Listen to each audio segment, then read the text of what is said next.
IAS के exam में 198 number से ज़्यादा टीना डाबी को नहीं आया, जबकि 300 नंबर का इंटरव्यू है। जेएनयू में 70 नंबर का रिटर्न होता है और 30 नंबर का वाइवा होता है।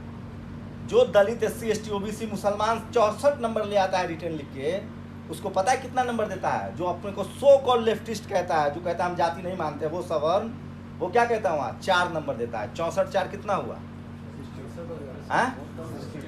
कितना हुआ? 68 हुआ ना। उनका जो 60 नंबर लाता है रिटर्न में, 50 नंबर लाता है, उसको 28 नंबर देता है। 50 28 जोड़िए कितना हुआ? उसका टॉप कर जाता है यार। जो लिखेगा अच्छा वो बोलेगा नहीं। बेवकूफ समझते हो हमें। ये पूरी लड़ाई संसाधन की, और बाबा साहब का शुक्रिया मैं इसलिए हूँ, जिस दिन भाई साहब ये संविधान चला गया ना, आप समझिए कि हम लोग तिनका के सहारे समंदर पार कर रहे हैं। कुछ नहीं हम लोग के पास, न जमीन है, न व्यापार है, न बाप का कैपिटल है। बाबा साहब का दिया हुआ संविधान है, और बची खुची सरकारी नौकरी थी, उसका भी खेल खत्म हो गया है। क्या करेगा आपका बच्चा? और उसके बाद टीवी अखबार के जरिए उसके नसों में जहर भरा जा रहा है। इसलिए हम लोग की ये सामाजिक जिम्मेदारी है। और एक और बात मैं आपको बता दूं, मैं किसी के लिए नहीं लड़ रहा हूँ, फूले किसी के लिए नहीं लड़ रहे थे। ये हमारी अपनी लड़ाई है, हमें लड़ना पड़ेगा, और हम लड़ेंगे तो हो सकता है समाज का कुछ भला हो जाए। और हम सब लोग इंसानियत के लिए लड़ रहे हैं, एक बेहतर देश चाहते हैं। पूरी दुनिया में गैर बराबरी थी भाई, लोगों ने ख़त्म किया है। इनका पता नहीं क्या दिमाग है।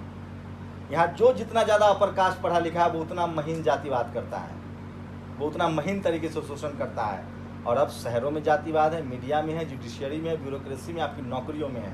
और चूँकि आप लोग नौकरी पेशा लोग हैं, आप लोग से गुजारिश है कि अपने बच्चों को इस तरह से बताइए, उन्हें समझाइए। और सबसे बड़ा जो खेल है ना भैया, ऐसा नहीं होगा कि दुश्मन को पैसा भी दीजिए मंदिर में जाके और कहिए कि हमको मारोगे मत। तो जो उनका आय का जो इनकम का सोर्स है ना, वो काटना पड़ेगा आपको। मैं तो कई बार कहता हूँ कि अपने समाज का दुकान पहचानिए, ढाबा पहचानिए। ये कहाँ से हिम्मत आती है वैष्णव ढाबा करके हम खाना खाने जाते हैं, चमार ढाबा हम नहीं लिख सकते हैं बे? इसका मतलब हमारे दिमाग में कहीं ना कहीं डाला हुआ है। अपने समाज का दुकान, अपने समाज का घर, अपने समाज का समझिए। और इनको यही जवाब है, जिस दिन इतनी अलर्टनेस नहीं आएगी उस दिन वो वैष्णव ढाबा लिखने का मतलब है कि उसको लगता है कि हमारा दुकान चलेगा। हमें चमार ढाबा, बाबा साहब के फोटो, रविदास हॉस्पिटल करके चला के दिखाना पड़ेगा। और जिस दिन हमारे लोग सामाजिक रूप से जागरूक हो गए, हम अपने लोग को पहचान लिए, हम ही सबसे ज़्यादा मरीज हैं, हम ही सबसे ज़्यादा स्कूल जाते हैं। हमें खड़ा करना पड़ेगा। और हंसने की चीज़ नहीं। अगर आप लोग को लगता है कि नहीं कर पाएंगे, तो तय मानिए आने वाले समय में आपके बच्चे की मुश्किलें बढ़ने वाली है, क्योंकि प्राइवेटाइजेशन हो रहा है, नौकरियां खत्म हो रही है, कंपटीशन बहुत है, और उस हिसाब से आपकी अभी सैलरी आपको रिड्यूस किया जा रहा है। प्रधानमंत्री का कुर्सी कर दो प्राइवेटाइज। और लास्ट बात, ये पूरी लड़ाई सत्ता की है। बाबा साहब ने अगर सत्ता को करीब से नहीं देखा होता तो वो नहीं कर पाते। आप लोग को तय करना पड़ेगा कि हम सत्ता में कैसे जाएं, क्योंकि उनकी पूरी यूनिटी सत्ता को लेकर है। आपको अपनी पूरी यूनिटी सत्ता को लेकर बनानी पड़ेगी।